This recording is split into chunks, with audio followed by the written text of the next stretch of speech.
তারপরে এগুলোকে নিয়ে গিয়ে বাড়িতে নিয়ে যাওয়া হয় না, নিয়ে গিয়ে পোড়ানো হয়, মানে ভাজা হয়। ভাজানোর পরে এটাকে যে আছাড় মারতে হয় না, আছাড় মারলে ওই যে সাদা সাদা অংশটা বেরিয়ে আসে।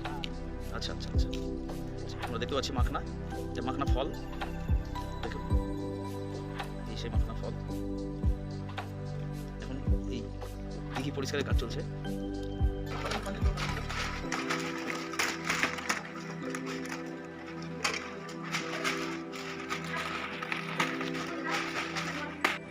আমরা আজকে দাঁড়িয়ে মালদার হরিশ্চন্দ্রপুরে বিখ্যাত মাখনা চাষের জন্য।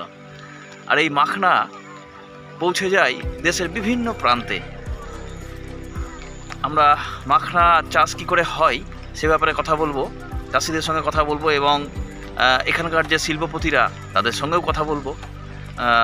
এই মাখনা চাষের ওপর দাঁড়িয়ে হরিশ্চন্দ্রপুরের মূলত অর্থনীতি। হরিশ্চন্দ্রপুর লাগোয়া এই বিহারেও বেশ কিছু মাখনা চাষ হয়, কিন্তু মালদার হরিশ্চন্দ্রপুরের মাখনা বেশ প্রসিদ্ধই বলা চলে। 2024 সালে দেশের প্রধানমন্ত্রী মালদাতে এসেছিলেন এবং তার মুখেও শোনা যায় এই মাখনা চাষের কথা। চলুন আমরা মাখনা চাষের বিভিন্ন প্রক্রিয়া এবং কি করে ম্যানুফ্যাকচার হচ্ছে সেটাও আপনাদের সামনে তুলে ধরার চেষ্টা করি। চলুন।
বলতে পারে।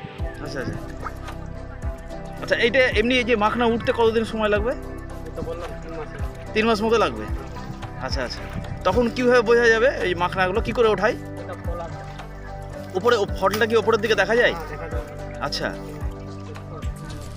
দেখি কিরকম ফল দেখি।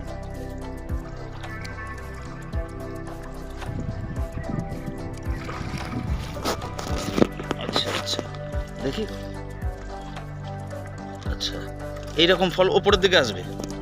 আচ্ছা, তারপরে এগুলোকে নিয়ে গিয়ে বাড়িতে নিয়ে যাওয়া হয় না, নিয়ে গিয়ে পোড়ানো হয়, মানে ভাজা হয়। ভাজানোর পরে এইটাকে যে আছাড় মারতে হয় না, আছাড় মারলে ওই যে সাদা সাদা অংশটা বেরিয়ে আসে।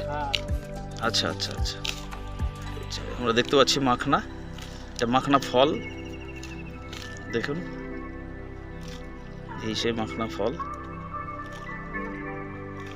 এখন এই দিঘি পরিষ্কারের কাজ চলছে। আমরা শুনতে পেলাম যে এখানে বিভিন্ন রকম শ্যাওলা আগাছা জন্মায়, যার ফলে মাখনা গাছের বৃদ্ধি ব্যাহত হয়। দেখতেই পাচ্ছেন পরিষ্কারের কাজ চলছে।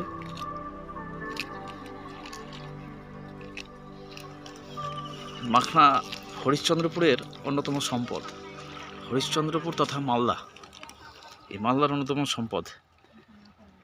হরিশ্চন্দ্রপুর সংলগ্ন বিহারের কিছু অংশেও মাখনা চাষ হয়ে থাকে, কিন্তু আমাদের গুণগত মান দিক থেকে হরিশ্চন্দ্রপুরের মাখনা যথেষ্টই জনপ্রিয়। আমরা এখন দাঁড়িয়ে হরিশ্চন্দ্রপুরের হলদিবাড়িতে, দেখতে পাচ্ছেন আমরা মাখনার বিলে এসে পৌঁছেছি।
মাখনা চাষ তো হরিশ্চন্দ্রপুরের অন্যতম একটা সম্পদ। তো আমাদের এই হরিশ্চন্দ্রপুরে কোথায় কোথায় সাধারণত মাখনা চাষ হয়ে থাকে? যেমনি ধরেন আমাদের কুমেদপুর হলো, কুমেদপুর, হরিশ্চন্দ্রপুর, রায়গঞ্জ, মালদা ডিস্ট্রিক্টেও হয়, ডালখোলা সাইডেও হয়, আমরা যে জায়গায় দাঁড়িয়ে আছি সেই জায়গাটার নাম হরিশ্চন্দ্রপুর বারদোয়ারি। এখানে কীরকম মাখনা চাষ? এখানে ম্যাক্সিমাম 50%, 50% বাইরে যাচ্ছে। আচ্ছা, এখানকার মানে বেশিরভাগ মানুষই এই মাখনা চাষের সঙ্গে জড়িত। হ্যাঁ, মানে মানে কীরকম, মানে কোন কোন ধরনের এখানে কাজে যুক্ত মানুষ? যারা বেকার লোকগুলো আছে, এগুলো মাখনার সঙ্গে জড়িত আছে। আর ওদের জন্য এই মাখনা জমি রোজগারটা বাড়ছে। মাখনা চাষ মানে কত রকম ভাবে মানুষ এই কাজের সঙ্গে জড়িত? মাখনা যেরকম জমিতে ছোটো ছোটো যারা কিষাণ আছে তারা মাখনা লাগাচ্ছে এবং মাখনা তুলে আবার নিয়ে মার্কেটে বিক্রি করছে। ছোটো ছোটো গুঁড়িয়ে গেলা হয়, সেটা বিক্রি করছে যারা ফাটাচ্ছে তাদের কাছে। আবার ওরা মাখনা ফাটিয়ে আবার ছোটো ছোটো গুদ্দারকে বিক্রি করছে। বড় বড় মহাজন যারা আছে। বছরে কতবার এখানে মাখনা চাষ হয়? বছরে একবারই। কোন সময় রোপণ করা হয়? এটা আপনার ফেব্রুয়ারি এবং মার্চ মাসের মধ্যে রোপণ করা হয়। February March? হ্যাঁ। আচ্ছা, এটা ফল পেতে কতদিন লাগে? আপনার 3 মাস। প্রায় 3 মাস। হ্যাঁ, 3 মাস। May June? হ্যাঁ, মে জুন মাস। মেরে হচ্ছে কি বলে আমাদের হরিশ্চন্দ্রপুর যে অর্থনৈতিক যে ব্যবস্থাটা, মাখনাটা উঠে যাবে। হরিশ্চন্দ্রপুর অর্থনৈতিক যে অবস্থাটা সে সমস্ত কিন্তু এখন বেশিরভাগ ডিপেন্ড করছে আপনার মাখনা চাষির উপরে। এখানে আপনার রোপণ থেকে শুরু করে খই অবধি প্রত্যেকটা ক্ষেত্রে কিন্তু বিভিন্ন ধরনের মানুষ কিন্তু জড়িত। যেমন ধরুন চাষের ক্ষেত্রে কিন্তু আপনার লেবার শ্রেণী মানুষ তারা কাজ পায়। তারপরে আপনার সেখান থেকে যখন মাড়াই করা হয় সেখানে একটা লেবার শ্রেণী কাজ করে। মাড়াইয়ের পরে সেটা আপনার মান্ডিতে আপনার ছোটো ছোটো আড়তদারে বিক্রি হয়, যেটা আপনার বড় গুড়িয়া, সেটা সেখান থেকে আবার আপনার যাই যে যারা আপনার মাখনা খইগুলো ফাটায় তাদের কাছে যায়, তারা আবার ফাটিয়ে সেটা আবার গদিতে বিক্রি করে। গদি থেকে আবার আপনার সেগুলো আবার বাইরে যাচ্ছে। তো এগুলো আমরা তৈরি করতে অনেক লেবারের প্রয়োজন হয়, কিন্তু সেই ক্ষেত্রে দেখা যাচ্ছে যে হরিশ্চন্দ্রপুরে ধরেন 25%ই লোক এই মাখার কাজের সঙ্গে জড়িত। আপনাদের যে ফড়ি যেটা হ্যাঁ। কথা হচ্ছিল, হ্যাঁ। ফড়ি এদের কাজটা ওদের কাজটা হচ্ছে আপনার যে সমস্ত মাখনাগুলো আপনার উঠছে জমি থেকে, কাঁচা মাখনাটা, সেই মাখনাটা তারা নিয়ে গিয়ে ভালো করে রোদে শুকিয়ে সেটাকে আপনার ভেজে সেটাকে ফাটিয়ে সেটাকে খই তৈরি করছে ওরা। হ্যাঁ, ওদের কাজটা হচ্ছে সেটা। হ্যাঁ, হ্যাঁ, না বাড়িতে না, এটা আপনার প্রচুর পরিশ্রমের দরকার আছে। আমরা আগে দেখেছি অনেক বাড়িতে আগে এরকম বাড়ির মহিলারা এরকম করে থাকে। যারা আপনার মাখনা ফাটায় কিনা তারা কিন্তু আমাদের হরিশ্চন্দ্রপুর লোকাল লোক না, তারা আপনার বাইরে থেকে আসে। আপনার দাঁড়ভাঙ্গা সাইডে আপনার যে সমস্ত বিহারি লোক তারাই আসে হরিশ্চন্দ্রপুরে, তারা এসে এখানে ঘর ভাড়া নেয়। হ্যাঁ, ঘর ভাড়া নিয়ে তারা এই কাঁচা মালটাকে নিয়ে ফাটিয়ে খই করে তারা বিক্রি করে। এমনি সরকারিভাবে কি কোনো সাহায্যের মানে প্রয়োজন, মানে এই মাখনা চাষ? হ্যাঁ, হরিশ্চন্দ্রপুরে যে হারে আপনার মাখনা চাষ হচ্ছে, যদি সরকারি যদি সাহায্য করে আমাদের হরিশ্চন্দ্রপুরের যে ডেভেলপটা এটা কিন্তু প্রচুর পরিমাণে বেড়ে যাবে। মানুষের যে আর্থিক দিকটা মানুষের কিন্তু উন্নত হবে, মানুষ কাজ পাবে। কি ক্ষতি হতে পারে, মানে গাছের ক্ষতি, গাছের তো মানে পাতা নষ্ট হয়ে গেলে তো আপনার ফলনে প্রচণ্ড ক্ষতি হবে। ফলে আপনার যে হারে ফলনটা পাওয়া যেত সেই হারে ফলনটা কিন্তু পাওয়া যাবে না।